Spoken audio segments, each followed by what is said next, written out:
Nakakatakot eh. Mangingisda ako ng turtle. Uy, isang tikim. Show ko muna ako yan. Yan, laki ng share niya, te. Hindi na ito lahat. Ito pa Stay. Pag nahihilo ka ito. Uy! Ang galing te. Hindi malakas yung hangin. Medyo lakas mo yung batot. Bumalik. Lakasan nyo. Santi, sit ka. Yan.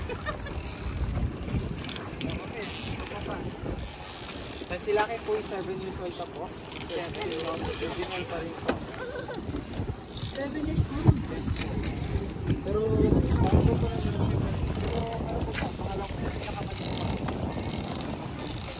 pangalan ko ang pinakamalaki po. Super. Yung shell. Ito po si Laki po medyo lumalaki na po po. Hindi mo nakikita ko sa government at malalalim pa rin. Kasi 6 feet pa lang ito. Paano? Opo. Isang species ko yung pala. Wait lang. And may another turtle din po dito. Kaso hindi ko po ito sila lalaki. Hindi ko po super na malaki. So si Laki po, sinurrender po kasi naging pet po siya. So for 5 years po ginawa siyang pet, then sinurrender po dito. 30 years old. So